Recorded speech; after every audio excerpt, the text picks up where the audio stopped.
Thank you for tuning in to Macroview Television and welcome to a brand new edition of Taiwan Outlook, the program that presents the different faces and lets you hear the different voices on Taiwan. I'm your host, Wu Guo. Have you heard of ambient music? What is it? And how is it different from jazz music or classical music? We're going to find out on the program today because we are delighted to have Ms. Cindy Wu, who's a local music producer, but who was trained in the United States, to explore with us and talk about ambient music in detail. Welcome to our program, Cindy. Hello, Raymond. Yes, it's a pleasure to have you on the program, Cindy. Thank you for having me. Hello, everyone. Okay.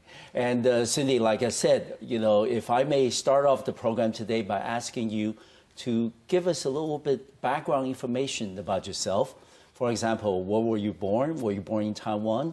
But you obviously ended up, working in the U.S. for quite some years. And where have you worked? And how does it, get you involved in the production of ambient music in Taiwan? Please. Well, I started music at a very early age. And yes, I was born in Taiwan. You were? Good. Yeah. All right. I'm still. Okay. All right. Well, I started music at the age of 3.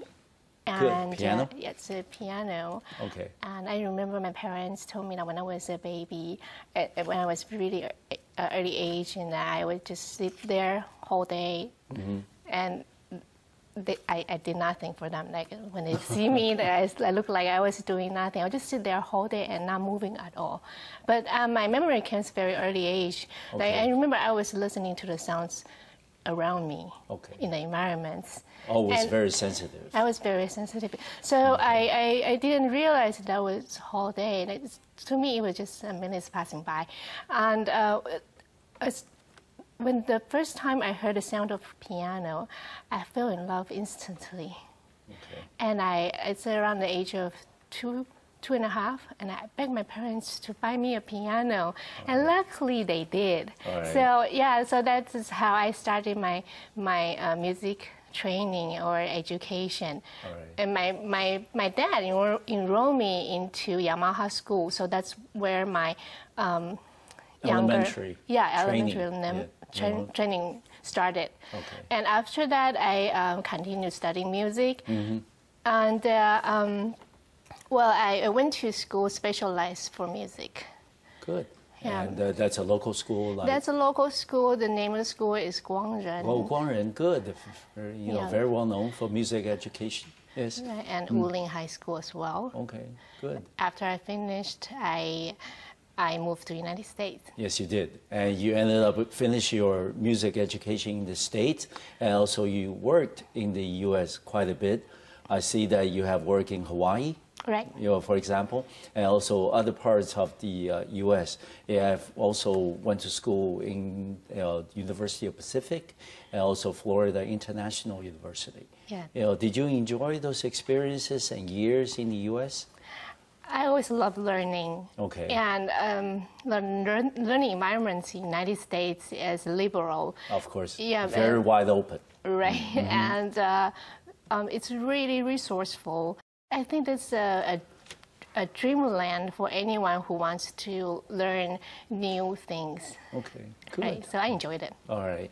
And excuse my ignorance, but would you mind sharing with us then, Cindy, what is ambient music? We can look it up in the dictionary, but it doesn't tell us very much.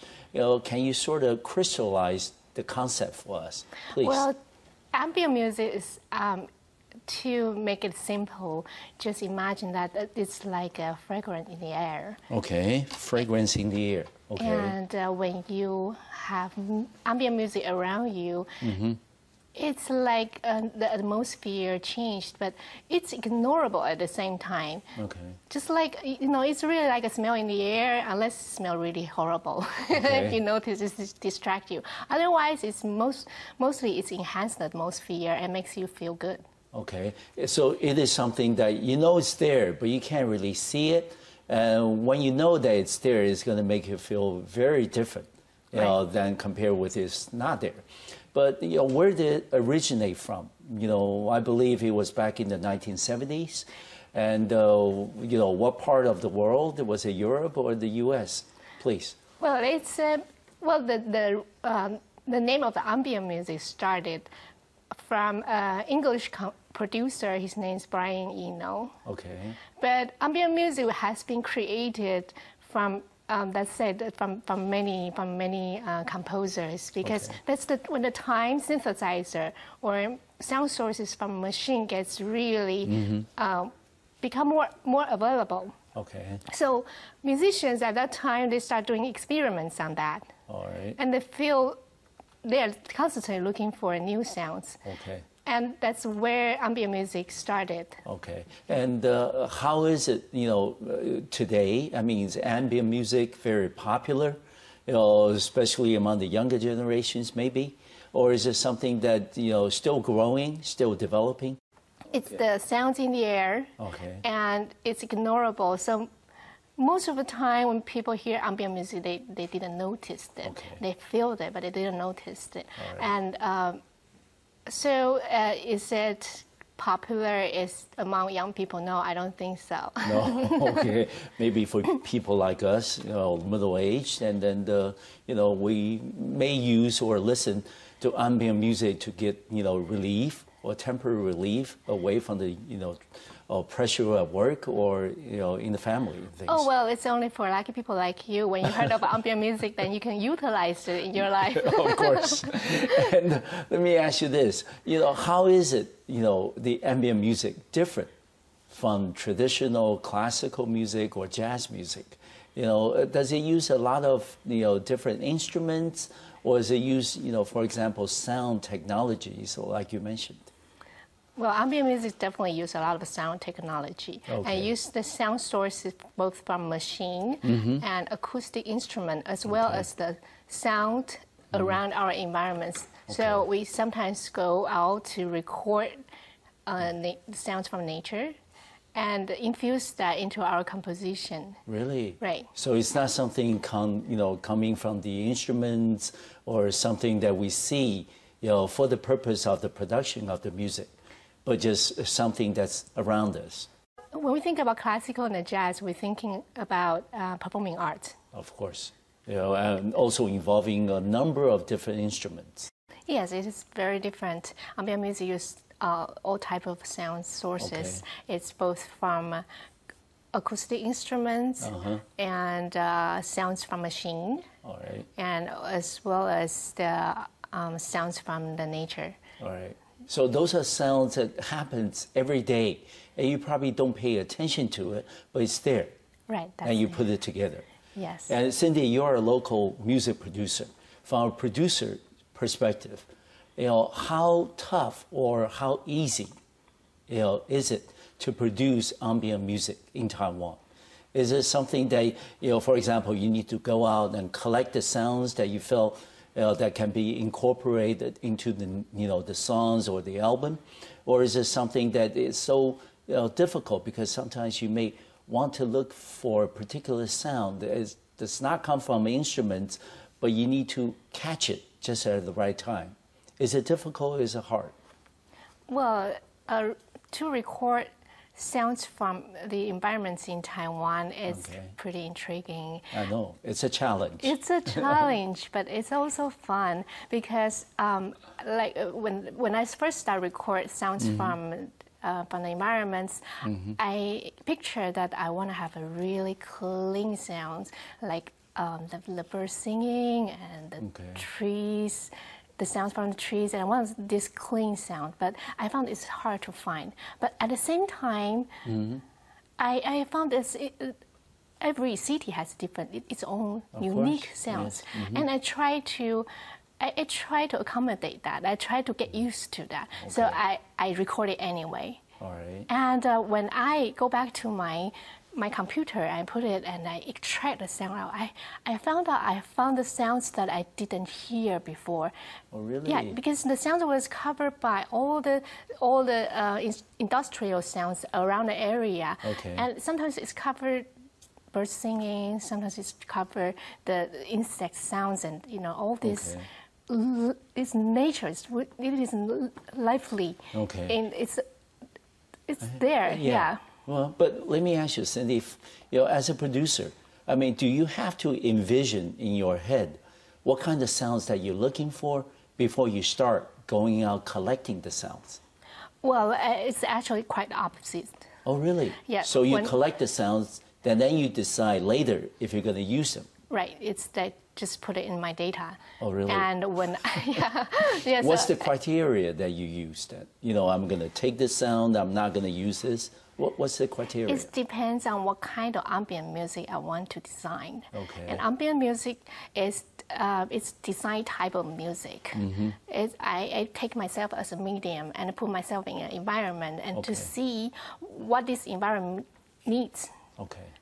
And then, since I'm a musician, so what I can do is having music to bridge this environment with people. Okay. So when I design the music, well, it's actually a very creative procedure. Yeah, it also sounds quite, wide open. It's something that, happens around us every day, that you can put it together as the way that you see fit.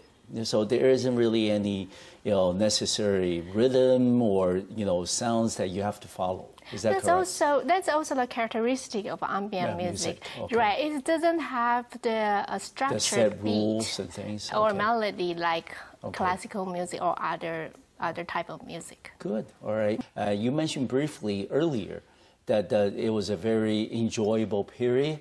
The environment is very inspirational. Mm-hmm. If you want to learn new things, it does offer the opportunities that you were looking for. And tell us a little bit about, how does the education in the U.S. help to shape you as a musician and also as a, subsequently a music producer? How has it make you different if you were not trained in the U.S.? Please. I was fortunate to study with two really, really great teachers. Okay. And they are also my mentor. And one of the teachers, her name is Susan Starr. Okay. And she is one of the celebrated American pianists right now. And she has also appeared at several international competitions as a judge. Okay. And the way she teach her students was she pay attention to little details. And there are so many talented and gifted people around her. Mm-hmm. And being talented and gifted is just not enough. Not enough. Yeah. You have to work hard. Exactly. Okay. So I can see that in her. She works a lot. She works really hard. Okay. And she is really, she is. Yeah. Well, the words cannot describe how wonderful she is. And the second teacher I had was from Yugoslavia. His name is Kemal Gekic. Okay. Yep. And the reason he was in the United States was there were constantly wars in his country. Mm-hmm. And I remember there was one day when he was about to go on a concert, and minutes before he go on to the concert, the concert was held in Miami though, he saw on national TV and he saw his country, and specifically his hometown was under bombing. So he was obviously distracted by the tragic events at home. Yes. No, he was about to go on a concert. I know. Okay. So he was there and thinking, what should I do? Okay. Should I go on? And he decided to go. Of course. To play the concert. Yeah. And it wasn't easy.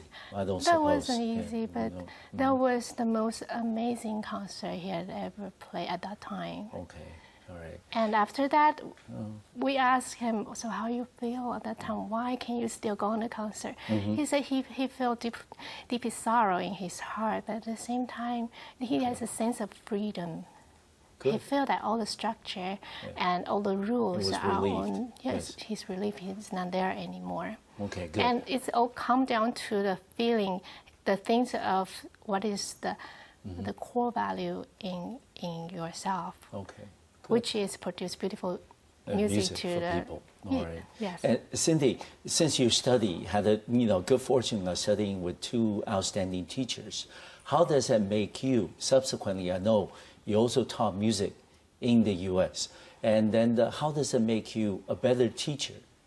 Because you had the fortunate experience of studying with these two outstanding teachers. What area did you think that you benefited the most? I think from that I learned to push students to their best. Okay. But at the same time, as you know, classical music is a very restricted and a structured form. Of course. And I learned not to put my students in a cage and let them just be in a cage and do as what the traditionals want them to do. Okay. I try to listen to them more, listen to what they have to say and what their dreams are, and I try to help them to achieve it. Yeah, that's giving them more latitude, more interpretation room for them to express the music. That's Right. wonderful. And Cindy, when did you come back to Taiwan?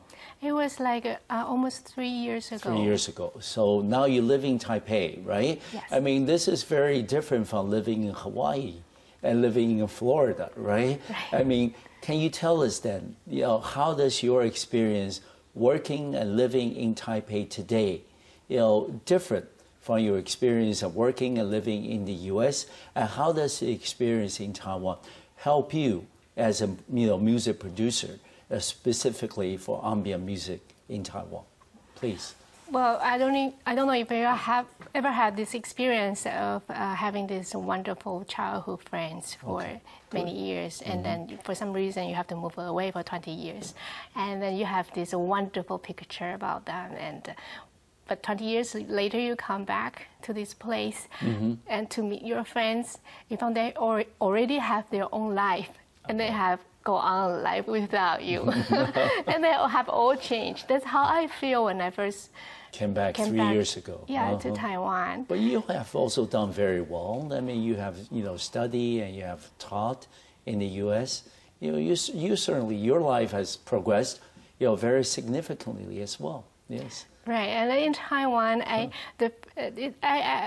wouldn't lie. I have struggled for a couple of, I would say years even now. Okay. right. I try to adjust, but during this procedure, I think that's the most inspiring period for me as well, because I learned to listen. I learned to understand how people live here, and it's actually that's the most resourceful. It's more like a nutrient for me by understand other people, by understand how people live here. Okay. All right. And we talked earlier that ambient music is still very new, globally as well as in Taiwan. So when you first came back 3 years ago and you decided that you want to produce ambient music, what was the reaction from friends and students around you and saying that, hey, Cindy, are you out of your mind? This is something fairly new in Taiwan and not many people pay attention to it. What was your reaction? Well, actually, I didn't think of that at all. Okay. Well, this is something that you wanted to do. I love ambient music because I travel so much, and when I'm traveling, I need a sense of security and acceptance from the environment, and I couldn't ask this from other people. So as a musician, I create music for myself, and it has been in my library for a long time. So I didn't even think to publish it at first. No. So it was there for a long time, and I continuously compose it. Yes. And one day my friend said, "What are you gonna do with this? Are you going to publish it?" And then I started to think about it. Yeah, maybe some people can also benefit from that. So I decided to publish it, but I also face a reality of, yes, like what you said, we have never heard this kind of music before. What are you gonna do with it, and what kind? At the bookstore, at which bookshelf, what kind of a category we're going to put it in there. Yes. Right. So here in Taiwan, they categorize this as music for relaxation. And that's not too wrong about it. It could relax people's mind as well. So it's a good start, step in the right direction. Right. And Cindy, you have also been very active in the local music community. We know that you were part of the Taipei Young Art in 2014 last year. what was your role in that, music expo, and what was your reaction after being part of the, Taipei Young Art? I actually was working as an art curator at that time. Okay, all right. Right, and my job was to introduce the artwork to the general audience. Okay. And that wasn't my work. All right. Well, actually, what I do there was I installed my music to make the viewer, when they walk into the room, they feel a sense of comforting, relaxing, and they want to slow down their steps so they have time to view the arts more, and hopefully that will help them to bring home their favorite arts with them. All right, but let me ask you, you were here 20 years ago as a young student, beginning with music education, and now you're back in Taiwan some 20 plus years later, and then how do you think the local music scene is different from what you remember when you left 20 years ago? The scary thing is it hasn't changed at all. It hasn't changed. Hasn't changed because, there are still more people wanting to, Not in that aspect of view. It's more of the teaching method haven't changed. Okay. And the students are losing interest in music. I think less and less people want to study classical music, simply because we have so much entertainment programs going on, options. So youngsters, they feel like they have more choices, and sitting there playing piano whole day long is really not their, it doesn't interest them at all. No. So I believe our education system had to do some changes, just like it's no difference. It's just like United States, they keep modifying their teaching materials to make it more interesting. All right. And do you see the younger generation of young musicians in Taiwan and also artists in Taiwan becoming more international possibly in the future because of internet or because of other information sources available to them? Will they become more internationally oriented? Well, I believe when we say international, we only can use it on technology. We use the technique could be international, but if you think about international, you have to know who you are. All right. And it's just like I'm back to Taiwan and I relearn who you are, who I am, yes. and what my parents' life looks like, and so I rediscover my roots. Okay, actually. good. Let's talk a little bit about your first album ever released since coming back to Taiwan 3 years ago, the Ying album.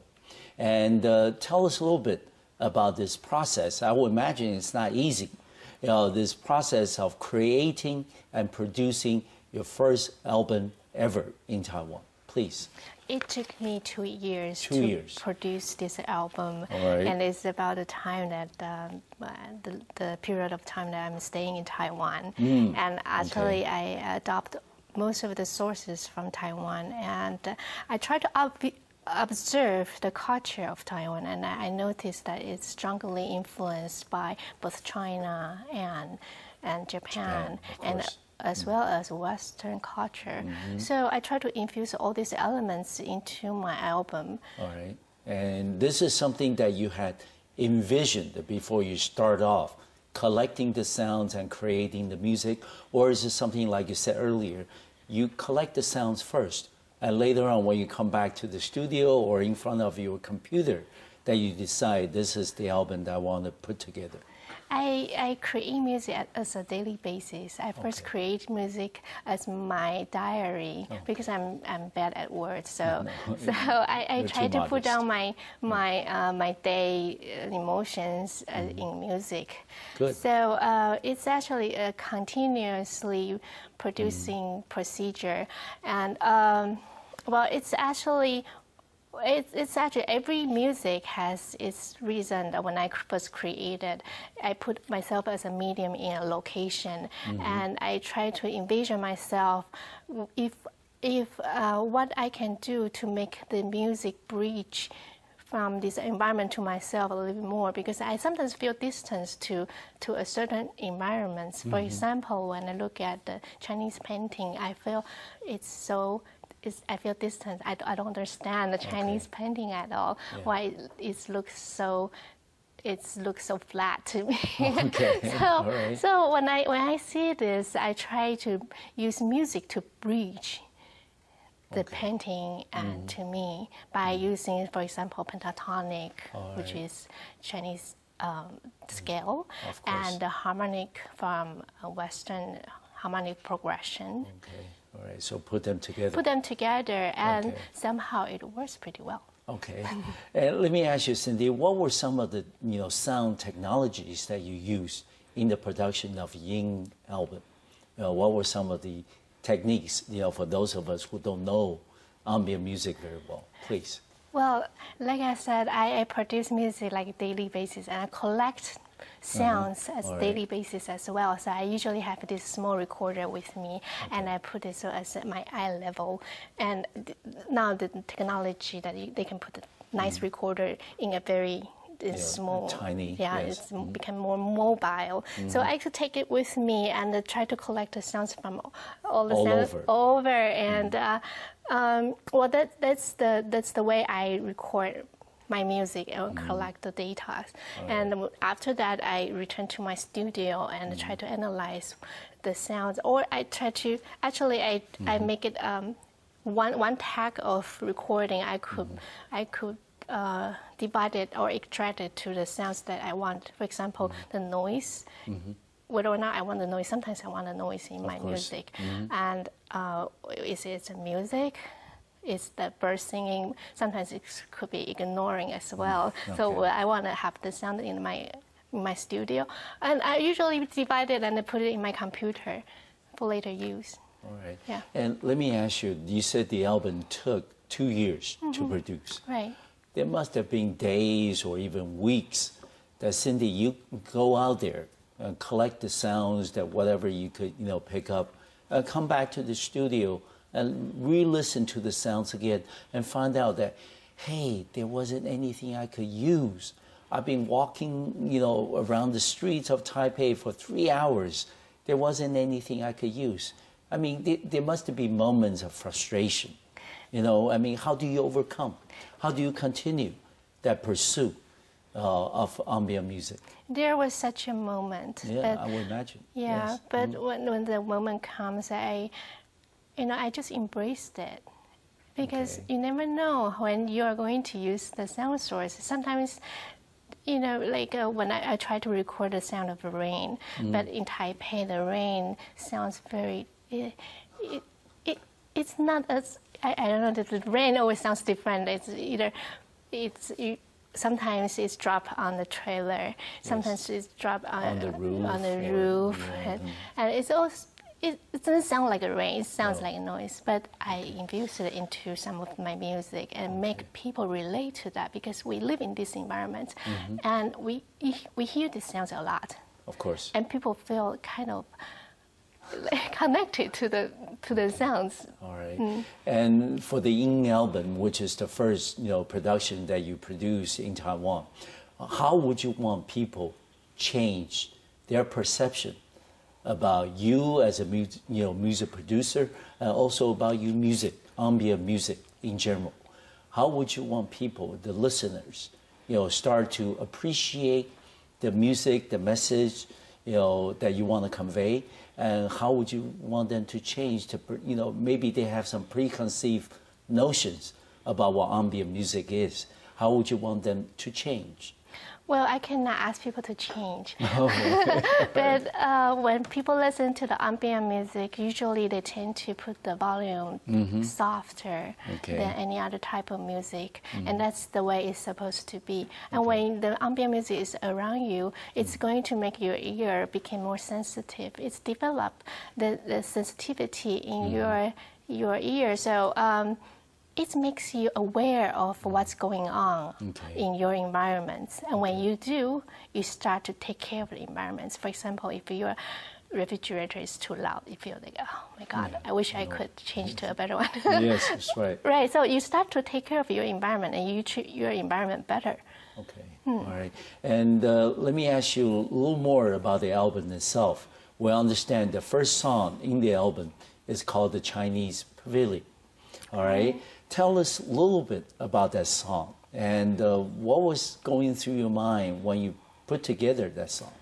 Well, actually, this is the first piece that I created when I first moved back to Taiwan. Okay. And that's how I feel. I feel when I think about the Chinese culture, it's always have this mystery and the distance to me. I don't fully understand it. No. Right, okay. And when I create this one, I want to be able to relate to this culture. So that's why I have it. And when the music makes people feel relaxed, just as if you sit in the pavilion and it's connected to the nature. And it doesn't matter where you are, when you put on the music, instantly in that environment. Envision yourself inside of a Chinese pavilion. Yes. Okay. And in the album, you have also included the sound of bamboo flute. I mean, this is something, of course, based on what you said, usually you don't have instruments as part of the ambient music production. And why is it that you include the sound of bamboo flute? Well, the reason that is bamboo flute is a traditional instrument here in Taiwan, but in China as well. And it's an ancient instrument, and it has a special sound quality in it. It's I think that's the main reason that I use this music. Okay, and can you then also tell us, this album was recently released, I would imagine, that what has been the reaction from listeners so far? Well, people feel relaxed about it, and they like it, and sometimes they don't know what is the music, and sometimes they just put it there and without saying anything, and people just tell me like, oh, this is the best feeling that I have for a long time. I don't know why, but they hear music, but they didn't know that's music. They just feel something different. But when you listen to it, some people told me that it feels like you are in a water. Like you're listening to the sounds, it's there, but you're not sure it's there. Yeah, exactly. Yeah. And other than Taipei, do you plan maybe Cindy in the future that you will travel to other parts of Taiwan? Not just in the cities, but also out in the countryside. Is that something that's on the immediate horizon in the future? I would love to. I didn't plan for that, but I think I will just go along with what the journey takes me. Okay. And also, when you out there collecting sounds, would there be people, or have there been people coming up to you say, "Hey, miss, what are you doing?" I mean, I'm having a phone conversation here that you are carrying a recorder, walking next to me. I'm afraid that you have, invaded my privacy. Well, as a matter something of fact, like this I try ever to happened? get away from them. Okay. But, has there been people coming up to you, mostly curious, I suppose, say that, "Hey, miss, would you mind explaining to us what you're doing?" I think they are curious, but people here in Taiwan, they're kind of shy. Okay, so there hasn't been anybody approaching you. Then when can we expect the next album coming from Cindy Wu? Well, hopefully next year. Okay. Cindy, I think a lot of people like myself are very curious as to what's Cindy Wu going to do next. You have spent 2 years, which is a long time, for the production of the first album since coming back to Taiwan. And without giving any trade secrets away, and then tell us what are some of the projects that you have planned for yourself in the coming maybe 2 or 3 years. Please. Well, during these 2 years, actually, I have designed a concert that infused my music along with it. So when the audience first walk in, they could hear the ambient music, and it's already set up the mood for them. Okay. And performers improvised. Okay. So it's wide open. It's wide open, and it was a wonderful experience. And I think I would like to continue to do that. That is wonderful. Yes. Right, and I have secretly install my music everywhere. So, Okay. I think I will continue to do that as well. All right. And have you thought about maybe, maybe you're already doing it, but maybe in the future that you can go on a speaking tour to the different university campuses or even high schools and talk about ambient music, what it is and what kind of role it plays in Taiwan as well as globally. Have you thought about public education? Well, I would love to do that Okay. when the opportunity comes. Okay, but so far you haven't really planned on doing it. But what do you think is the reaction from the local music community? Are there other people who are doing similar things that, like you do? I try to find the people. I try to find new friends, Okay. but I couldn't find any. But very few. Yeah. Okay. No. I think I'm the first person and only person doing it right now. Yeah. And how about on the international exchange? Do you have artists or producers, of ambient music visiting Taiwan occasionally? They maybe put on a concert, or have a lecture someplace. Has that been happening in Taiwan local scene? Not yet. Not yet. Not yet. Okay. But have you thought about maybe that you can travel to other places as well? For example, neighboring places like, China, mainland, Japan, Korea? Well, I think ambient music in Japan is being used widely. Oh, really? Right. Okay. And it's usually used widely in a country that starts the electronic music early. Okay. So like Germany and United States, Japan. Yeah. They're very mature in the development of ambient music. Right, and a few ambient musicians, they publish their albums. So I think it's still rare, but I think more and more people would know. Paying attention to it. Yeah. Right. But let me ask you, as a ambient music producer, maybe the only one in Taiwan, that how do you see the future for ambient music? Is it likely to become more popular, more people accept it, becoming more quote-unquote mainstream, maybe? And if that's the trend that you see, why is it? Well, when you think about ambient music, it's a design type of music. Yes. You can consider that as if fine arts turn into graphic design. Right. And when it turns to graphic design, it's become utilizing a wide range. So every product needs a graphic designer to package it. Same as ambient music, right? And it's become more popular. I would say it will become more available. Okay. I hope more and more people will get involved with this type of work. All right. And Cindy, on the other hand, you have been a music teacher, for many years in the States. Are you continuing your, that part of your career as a teacher in Taiwan as well? Do you teach piano, for example? Yes, I teach piano and teach composition as well. Okay. And normally people would also, students would say that, hey, Teacher Wu, and you've been teaching us classical, music, you've been teaching us composition and things. Maybe we want to learn about ambient music as well. We want to learn how to produce it, how to appreciate it, how to interpret it. What would be your reaction to that? Well, of course, I welcome them to learn more about ambient music, because the more they learn about this type of music, the more awareness they will bring to their surrounding environments. So it's good for the environment and it's good for them as well. Okay. Yeah. And Taiwan over the last 2+ decades have been paying a lot of attention on the preservation of the environment, and people becoming more aware, of the way that we interact with Mother Earth.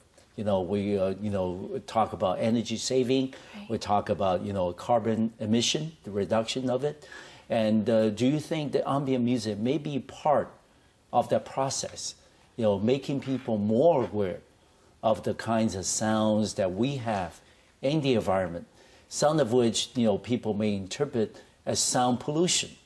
For example, drilling of the roads when there's construction, going on and things. And so do you think that ambient music can play a positive, constructive role in that process? Of course, I would say music is the reflection of human civilization. And at the same time, music could be the most creative and innovative way to lead people and or to let people understand what the future might hold for them. Right. And the ambient music plays that role. It's a bridge, and they are leading them to a more sophisticated type of living style. As you see, Taiwan is a very, high-pressure society, shall we say. Yeah. People work long hours, Right. even sometimes on weekends. And so do you think that more and more people, after they take notice of ambient music, will become a lot more, acceptable to listening, to appreciate, ambient music in Taiwan in the years to come? I think so. And when they listen to ambient music, they will appreciate their environments more as well. Okay. Right. And Cindy, you also mentioned earlier that this is sort of like a, discovery process for you, because you were born in Taiwan, but you left early, and now after some years that you're coming back to Taiwan, that you try to learn more about the local people, their lifestyles, their life preferences, and also the culture. And do you think the process, of course, is something ongoing for a lot of us. You're not unique in that sense. Right. But do you think the process has been equally rewarding to you as a person, in addition to being a producer of ambient music?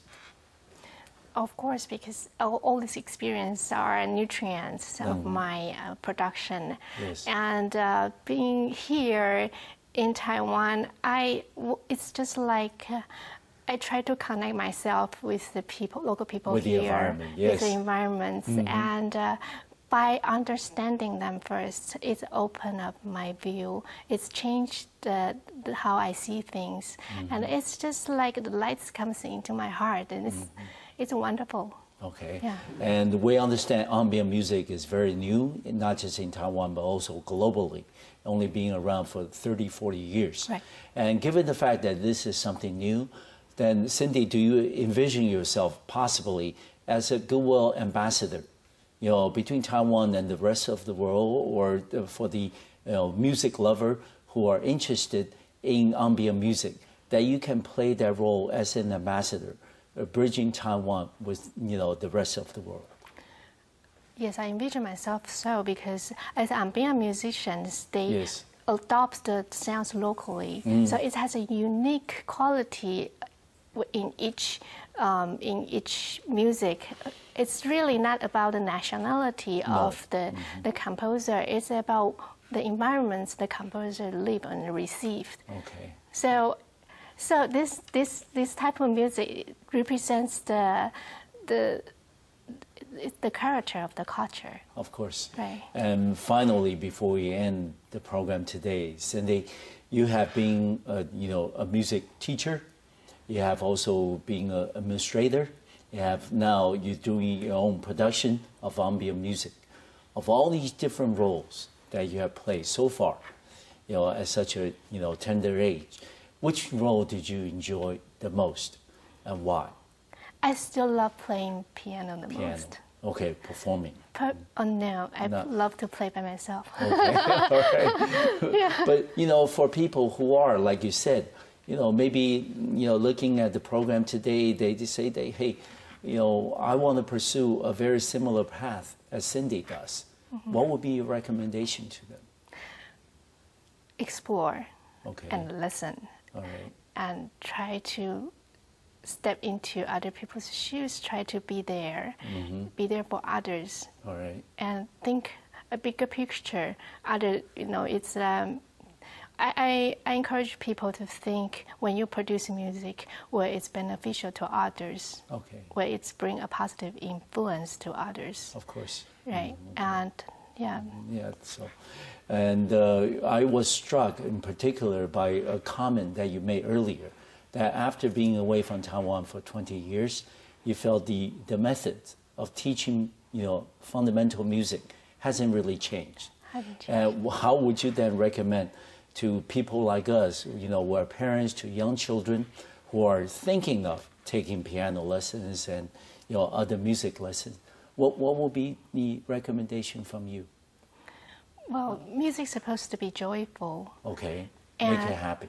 Yeah, I think the best teaching style would be prolong a student's interest in music. Okay. And music's supposed to help children become more creative. Okay. So and I would not to suffocate them. No. Okay.